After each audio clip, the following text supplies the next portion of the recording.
வணக்கம் மக்களே, அனைவருக்கும் வணக்கம்.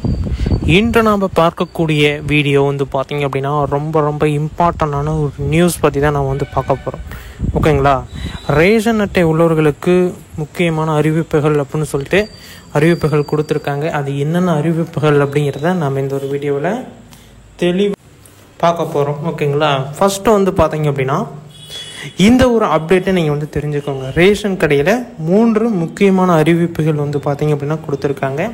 அது என்னென்ன அறிவிப்புகள், எதற்கு இந்த அறிவிப்புகள் கொடுக்குறாங்க, எலெக்ஷன் டைமில் இதுமாரி நிறைய விதமான அறிவிப்புகள் வரும். ஓகேங்களா? நீங்கள் அதை பற்றி ஒபே பண்ணிக்கணுமா அப்படின்னா ஆமாம், ஒபே பண்ணிக்கணும். ஏன் அப்படின்னா நீங்கள் ரேஷன் கார்டும் வச்சுருக்கீங்க. ஓகேங்களா? அதனால் கட்டாயமாக இதை பற்றி தெரிஞ்சுக்கணும். தெரிஞ்சுக்காமல் இருந்தீங்க அப்படின்னா அதில் கொடுக்கக்கூடிய இலவசங்களும் சரி, நடைபெறக்கூடிய முக்கியமான தகவல்களும் சரி, உங்களுக்கு பார்த்தீங்க அப்படின்னா தெரியாமையே போகலாம். இதை பற்றி நீங்கள் ஃபுல்லாக தெரிஞ்சுக்கோங்க. என்னென்ன இலவசங்கள் வருதோ அது எல்லாமே அப்சர்வ் பண்ணி வாங்கிக்கோங்க. ஓகேங்களா? எதையுமே வேண்டாம் அப்படின்னு மிஸ் பண்ணாதீங்க. ஏன் அப்படின்னா உங்களுடைய பெயரில் உங்களுடைய ரேஷன் கார்டில் வரக்கூடிய வரவுகள் வந்துக்கிட்டே தான் இருக்கும். நீங்கள் வாங்கலை அப்படின்னா இருக்கப்பட்டவன் அதை வாங்கிக்குவான். நல்லா புரிஞ்சுக்கோங்க. அங்கே இருக்கப்பட்டவனும் சரி, பணம் காசில் இருக்கப்பட்டவங்களும் சரி, உங்களுக்கு வர வேண்டியதை நீங்கள் வாங்கலை அப்படின்னா வந்ததாக வரவு வச்சுட்டு பொருட்களை அபாஸ் பண்ணுறதுக்கும் வாய்ப்புகள் இருக்குது. அதனால் யாருக்கோ போகிறத அதை நீங்கள் வாங்கிக்கோங்க. ஓகேங்களா? அது இலவசமாக கொடுத்தாலும் சரி, இல்லை 10 ரூபா வாங்கிட்டு கொடுத்தாலும் சரி, நீங்கள் வாங்கி இல்லாதவங்களுக்கு கொடுக்கலாம். இருக்கப்பட்டவங்க அதை எடுத்துகிட்டு போகிறதுக்கு உண்டான வாய்ப்புகள் இருக்குது. இப்போ பார்த்தீங்க அப்படின்னா நிறையா விதமான அப்டேட்ஸ் வந்திருக்கு. ரேஷன் கடையை பற்றியும் ரேஷன் கார்டை பற்றியும் அப்டேட் கொடுத்துருக்காங்க. அது என்னென்ன அப்டேட் அப்படிங்கிறத நம்ம இந்த ஒரு வீடியோவில் தெளிவாக பார்க்க போகிறோம். வீடியோவை முழுமையாக பார்த்து தெரிஞ்சுக்கோங்க. ஏதாச்சும் சந்தேகங்கள் இருக்குது, டவுட்ஸ் இருக்குது அப்படின்னா தாராளமாக எங்களை தொடர்பு பண்ணலாம். நாங்கள் 1 by 1 அப்டேட் பண்ணவும் 1 by 1 தெரியப்படுறதும் பார்த்து தெரிஞ்சுக்குவாங்க. ஓகேங்களா? நிறைய பேர் பார்த்தீங்க அப்படின்னா அந்த ஆதார் கார்டில் ஒரு சின்ன ஒரு அப்டேட் கேட்டிருந்தீங்க. நான் ஒன்ஸ் பார்த்தீங்கன்னா அதை பற்றி சுருக்கமாக சொல்லி முடிச்சிடுறேன். நிறைய பேர் பார்த்தீங்க அப்படின்னா இந்த ஆதார் கார்டில் அட்ரஸ் சேஞ்ச் ஆக மாட்டேங்குதுங்க. நாங்கள் என்னென்ன ப்ரொசீஜர் வேணால் ஃபாலோ பண்ணி பார்த்துட்டோம், அட்ரஸ் சேஞ்ச் ஆகலை. திருமணமாகி மாப்பிள்ளை வீட்டுக்கு போயிட்டோம், அங்கே போயிட்டு அட்ரஸ் சேஞ்ச் பண்ணலான்னு பார்க்குறோம், சேஞ்ச் ஆகலை. இன்றைக்கி மட்டும் பார்த்தீங்க அப்படின்னா 18 பேர் அதை பற்றி கேட்டிருக்கீங்க. அதுக்கு தான் பார்த்தீங்க அப்படின்னா நான் தெளிவாக ஒரு விளக்கத்தை இந்த வீடியோவில் சுருக்கமாக சொல்லிடுறேன். 18 வயசு ஆயிருந்தால் மட்டும்தான் பார்த்தீங்க அப்படின்னா நீங்கள் மாற்றினா மாறும். இல்லை 18 வயசு முடியணும், அப்போ தான் மாறும். ஓகேங்களா? அதுக்கு முன்னாடி அப்ளை பண்ணால் மாறும் ஒரு சில நபர்களுக்கு. ஓகேங்களா? ஒரு சின்ன மிஸ்டேக்னால மாறும். அதனால் அவங்களுக்கு மாறிடுச்சு, எனக்கு மாறலை அப்படின்னு சொல்லிட்டு ஒபே பண்ணிக்க வேண்டாம். உங்களுக்கு 18 வயது பூர்த்தி அடைந்திருக்க வேண்டும். அப்படி பூர்த்தி அடைந்திருந்தால் கட்டாயமாக பார்த்தீங்க அப்படின்னா உங்களுக்கு மாறும். இல்லைங்க நாங்கள் பூர்த்தி அடைஞ்சுமே எங்களுக்கு மாறலை, எனக்கு 20 வயசு ஆகுது, 21 வயசு ஆகுது அப்படின்னா கட்டாயமாக நீங்கள் போய் அப்ளை பண்ணுறீங்கள, சென்டரை மாற்றுங்க. ஓகேங்களா? இன்னொரு சென்டரை மாற்றுங்க. ஏன்னா நீங்கள் அடிக்கடி போயிட்டே இருக்கிறதுனால இங்கே லாபங்கள் ஏற்படுறதுனால ஏதோ ஒரு சின்ன மிஸ்டேக்ஸ் பண்ணி கொடுக்கறதுக்கு உண்டான வாய்ப்புகளும் இருக்குது. உடனடியாக அந்த சென்டருக்கு போகிறத நிறுத்திட்டு நீங்கள் யோசிக்கலாம், இது அரசாங்க சென்டர் தானே, அரசாங்கம் தானே கொடுக்குது அப்படின்னு சொல்லிட்டு போகிறீங்க. சரிபட்டு வரலையா? எத்தனையோ சென்டர் இருக்குது, அங்கே போங்க. ஓகேங்களா? ஆதார் மையங்களும் இருக்குது, அங்கே போய் பார்த்துக்கோங்க. ஓகேங்களா? அது ரிலேட்டடாக வீடியோ போட்டிருக்கேன், செக் பண்ணி பாருங்கள். ஓகே? எதாவது டவுட்னா தாராளமாக எங்களை தொடர்பு பண்ணலாம். நாங்கள் 1 by 1 அப்டேட்ஸ் கொடுப்போம், தெரிஞ்சுக்கோங்க. ஓகேங்களா? இப்போ பார்த்தீங்க அப்படின்னா ரேஷன் கார்டு இந்த 3 அப்டேட்டை பற்றி தெளிவாக பார்க்கலாம். ஃபர்ஸ்ட் ஒன், நீங்கள் எல்லாருமே கரெக்டான மொபைல் நம்பர் கொடுத்துருக்கீங்களா உங்களுடைய ரேஷன் கார்டில் அப்படிங்கிறத செக் பண்ணிக்கோங்க. எதனால் அப்படின்னா இனிமேல் வரக்கூடிய அனைத்து விதமான தகவல்களுமே உங்களுக்கு குறுஞ்செய்தி மூலமாக தான் வரும். ஃபஸ்ட்டு மாரி ஃப்ளெக்ஸ் அடித்து உங்கள் ஊர்லேயே இருப்பார் ஒரு பெரிய ஆள், அவரை வர வச்சு ரிப்பன் கட் பண்ணி திறந்து உங்களுக்கு பார்த்தீங்க அப்படின்னா எல்லா சலுகைகளும் கொடுப்பாங்க. இனி அப்படி கிடையாது.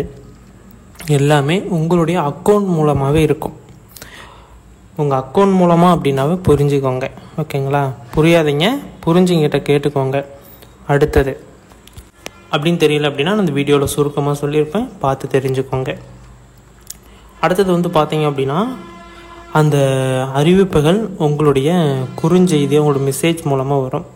இப்போ எப்படி எந்தெந்த பொருட்கள்லாம் நீங்கள் வாங்குறீங்களோ அது வந்து உங்களுக்கு குறுஞ்செய்தியாக மெசேஜ் மூலமாக உங்களுக்கு வந்து சேருதோ அதுமாரி வந்து பார்த்திங்க அப்படின்னா குறுஞ்செய்தியாக உங்களுக்கு வந்து கிடைக்கும்.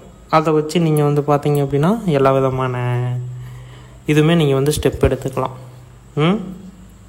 அடுத்தது 38 மாவட்டத்தில் இருக்கக்கூடிய அனைவருமே வந்து பார்த்திங்க அப்படின்னா தெரிஞ்சிக்க வேண்டிய ஒரு முக்கியமான தகவல் அப்படின்னா இந்த ஒரு தகவலை சொல்லலாம். ஏன் அப்படின்னா இனி வரும் காலகட்டங்கள் எல்லாமே மொபைல் அப்படின்னு ஆயிடுச்சு. எல்லா அப்டேட்டுமே இனிமேல் மொபைல் மூலமாக தான். ஃபஸ்ட்லாம் போய் பார்த்தீங்கன்னா அப்படின்னா டிக்கெட்டெல்லாம் தேட்டரில் போய் நின்று காசு கொடுத்து கீவில் நின்று வாங்கணும். இப்போலாம் அங்கே வீட்டில் இருந்தபடியே ஒரு பட்டனை தட்டினா எந்த சீட்டு எந்த இது எல்லாமே நம்மளுடைய ஃபோனுக்கே வந்துடும். ஸ்ட்ரெயிட்டாக போய் சீட்டில் உட்காந்து படத்தை பார்க்குறோம். அந்த அளவுக்கு டெக்னாலஜி வளர்ந்துடுச்சு. ஆனால் இன்னமுமே வந்து பார்த்திங்க அப்படின்னா ரேஷன் கடையில் சும்மா அப்படி ஆர்டர் போட்டால் வீட்டுக்கு வர மாரி ரெடி பண்ணலாம். ஆனால் அது ஒவ்வொரு எலெக்ஷன் வரக்குள்ளேயுமே திட்டங்கள் சொல்கிறாங்க, வீட்டுக்கு நாங்கள் பொருட்களை கொண்டு வந்து கொடுக்குறோம் அப்படின்னு. ஸ்விக்கி ஜொமேட்டோ இதெல்லாம் வந்து பாருங்களேன், சும்மா தட்டினீங்க அப்படின்னா காசு கொடுத்தீங்களா போதும், கொண்டு வந்து வீட்டுக்கு கொடுத்துடலாம் சாப்பாடு. அதுமாரி ரேஷன் பொருட்களை உங்களால் கொடுக்க முடியாதா? இங்கே வந்து தமிழ்நாட்டில் நிறைய பேர் வந்து பார்த்தீங்க அப்படின்னா வீட்டு பக்கத்தால் இருக்கலாம், 1 கிலோமீட்டரில் இருக்கலாம், 2 கிலோமீட்டரில் இருக்கலாம், போய் வாங்கிட்டு வந்துடுறீங்க. இல்லை வீட்டு பக்கத்தாலே கூட இருக்கும், அதுக்கு டைம் ஸ்பெண்ட் பண்ண முடியல, வாரத்தில் கடைசி நாள் போய் நின்று வாங்கிட்டு வந்துடுறீங்க. ஆனால் மலைவாழ் மக்களை யோசிச்சு பாருங்கள். அதேமாரி வந்து பார்த்திங்க அப்படின்னா நிறைய ஏரியாவில் எனக்கு தெரிஞ்ச வந்து பார்த்திங்க அப்படின்னா நிறைய டிஸ்ட்ரிக் இருக்குது. எடுத்துக்காட்டுக்கு வந்து பார்த்திங்கன்னா திருவண்ணாமலை எடுத்துக்கோங்க. அங்கெல்லாம் அந்த மலைவாழ் மக்கள் மாரி இருக்கிறீங்களையும் சரி, மலை ஓரமாக இருக்கிறீங்களையும் சரி, ரொம்ப கடினம் இந்த ஒரு இந்த ரேஷன் கடைக்கு போயிட்டு வருது அப்படின்னா ஒரு 20 கிலோமீட்டர் 30 கிலோமீட்டர் இதுக்கு பெட்ரோல் அடிச்சுக்கிட்டு டைம் ஸ்பெண்ட் பண்ணிக்கிட்டு ஒர்க்கை வந்து ஸ்பாயில் பண்ணிக்கிட்டு போய் வாங்கிட்டு வரீங்கன்னா எவ்வளவோ பேர் இருக்காங்க. அவங்களுக்கு உதவியாக இருக்கும். ஓகேங்களா? அது அமௌண்ட் அரசு தான் கொடுக்கணும். ஏன்னா அரசாங்கத்தால் முடியாதது அப்படிங்கிறது எதுவுமே கிடையாது. 120 கோடியில் ஒரு சின்ன ஒரு பேனா, 500 கோடியில் மண்டபங்கள், இதுமாரி நிறையா எல்லா ஆட்சிகளையுமே தான் வந்து பார்த்திங்க அப்படின்னா சொல்கிறாங்க. இதில் ஏதாச்சும் நான் சொன்னது பொய்யா இருந்தது அப்படின்னா என்னை பற்றி கீழே கமெண்ட்டில் தெரியப்படுத்துங்க, பார்க்கலாம். ஓகேங்களா? ஏன்னா இதெல்லாம் செய்கிறதுக்கு மக்களுக்கு தேவைப்படுற இந்த சின்ன சின்ன அரிசி, நிறைய பேர் இதை கூட கம்ப்ளைண்ட் பண்ணுறாங்க. ஏப்பா மக்கள் கொடுக்குறாங்க ரேஷன் கடையில், அதை வாங்கிட்டு போய் விற்கிறீங்க அப்படின்னு சொல்லிட்டு. இருக்கப்பட்டவன் விற்கிறான், இல்லாதவன் அதை சமைச்சு சாப்பிட்றான். அது வந்து பார்த்திங்க அப்படின்னா நமக்கு தேவை அனைவருக்குமே அந்த அரிசி போய் சேரணும். ஓகேங்களா? அந்த 3 திட்டங்கள் என்னென்ன அப்படிங்கிறத தெளிவாக பார்த்துக்கோங்க. தாயுமானவர் திட்டம் அப்படின்னு சொல்லிட்டு ஒன்று கொண்டுட்டு வராங்க. அது என்னென்னு சொல்கிறேன் இருங்க. தாயுமானவர் திட்டம் ஒன்று கொண்டுட்டு வராங்க. அடுத்தது வந்து பார்த்திங்க அப்படின்னா இந்த தாயுமானவர் திட்டம் அப்படின்னா என்னங்க? தாயுமானவர் திட்டம் அப்படின்னா ஃபஸ்ட்டு மகளிர் கொண்டு வந்தாங்களா, இப்போ வந்து தாயுமானவர் திட்டம். நல்லா புரிஞ்சுக்குவாங்க, மக்களாகிய நீங்கள் நல்லா புரிஞ்சுக்கணும். தாயுமானவர் திட்டம் அப்படின்னா ஆண்களுக்கு முக்கியத்துவம் கொடுக்குறாங்க. ஓகேங்களா? ஃபஸ்ட்டு ப்ரையாரிட்டி ஃபஸ்ட்டு பெண்களுக்கு. இப்போ வந்து பார்த்திங்க அப்படின்னா ஆண்களுக்கு ஃபஸ்ட்டு ப்ரையாரிட்டி கொடுக்குறாங்க. ஓகேங்களா? தாயுமானவர் திட்டம் வந்துருச்சு. இனிமேல் ரேஷன் கடையில் தாயுமானவர்களுக்கு தனியாக வந்து பார்த்திங்க அப்படின்னா எல்லா ப்ராஃபிட்டும் கொடுப்பாங்க. அரிசி, பருப்பு, சர்க்கரை, மண்ணெண்ணெய் எல்லாமே வந்து கொடுப்பாங்க. அடுத்தது ரேஷன் அரிசி வந்து பார்த்திங்க அப்படின்னா விநியோகம் பண்ணுறாங்களா, அதை பற்றி ஒரு அப்டேட் என்னன்னா, ரேஷன் அரிசிகளை சரியான எடையில் வந்து கொடுக்கணும். அந்த எடை, அதாவது நீங்கள் அரிசி போட்டிங்கன்னா எடை வந்ததுக்கப்புறம் அந்த பில்லே வெளியே வரும். அந்த பில்லை கிழித்து அந்த அரிசி வெளியே போட்டுடணும். எவ்வளோ இடம் இருக்குன்னு அதை கால்குலேஷன் பண்ணிக்கும். அதில் கூட ஏமாற்றலாமே அப்படின்னா கிடையாது. அந்த வைக்கக்கூடியது வெயிட் மிஷினில் வேறு எதாவது வச்சிங்க அப்படின்னா அதை வந்து மைனஸ் பண்ணிவிட்டு இந்த அரிசியை மட்டும் வந்து பார்த்திங்க அப்படின்னா கணக்கெடுக்கிற மாரி உண்டான வாய்ப்புகள் கொடுத்துருக்காங்க. இது எந்த அளவுக்கு சாத்தியமாகும் அப்படிங்கிறது தெரியல. உங்களுக்கு தெரிய வந்தால் கீழே கமெண்டில் தெரியப்படுத்திட்டு போங்க. ஓகேங்களா? அடுத்தது வந்து பார்த்திங்க அப்படின்னா ரேஷன் கார்டில் இருக்கக்கூடிய அட்ரஸ் சேஞ்சை நீங்கள் வந்து சேஞ்ச் பண்ணிக்கலாம் அப்படிங்கிற அறிவிப்புகளும் கொண்டு வந்திருக்காங்க. அந்த அறிவிப்பு வந்து பார்த்திங்க அப்படின்னா இப்போ எலெக்ஷன் டைம் அப்படிங்கிறதுனால தான். அதுக்குள்ளே மாற்றிக்கிட்டிங்க அப்படின்னா பிரச்சனை இல்லை, அதுக்கப்புறம்லாம் மாற்ற முடியாது. அட்ரஸ் சேஞ்ச் மாற்றணும் அப்படின்னா நிறைய ப்ரொசீஜர் இருக்குது. மணி, டைம், ஒர்க், இது எல்லாமே வேஸ்ட் ஆகும். இதில் நீங்கள் புரிஞ்சுக்கணும். ஏன்னா எல்லாமே உடச்சி சொல்ல முடியாது. இது எல்லாத்துலேயுமே வந்து பார்த்தீங்க அப்படின்னா நான் இந்த ஆட்சின்னு மட்டும் சொல்ல கிடையாது, எல்லா நடக்கக்கூடிய இப்போ 50 வருஷமாக இதுதான் ப்ரொசீஜர். ஓகேங்களா, இதான் வந்து ஒரு 3 அப்டேட் இப்போ கொண்டு வந்திருக்காங்க. இன்னும் வரக்கூடிய நாட்களில் பலவிதமான அப்டேட் வரும். நான் ஒன் பை ஒன்னாக தெரியப்படுத்துகிறேன், பார்த்து தெரிஞ்சுக்கோங்க. முடிஞ்ச வரைக்கும் ரேஷன் கார்டில் இருக்கக்கூடிய நம்பரை வந்து கரெக்டாக கரண்ட்டில் இருக்கிற மாதிரி பார்த்துக்கோங்க. அதுக்கு தான் நான் முக்கியமாக வீடியோ கொடுக்க வந்தேன். வீடியோ கொடுத்தாச்சு.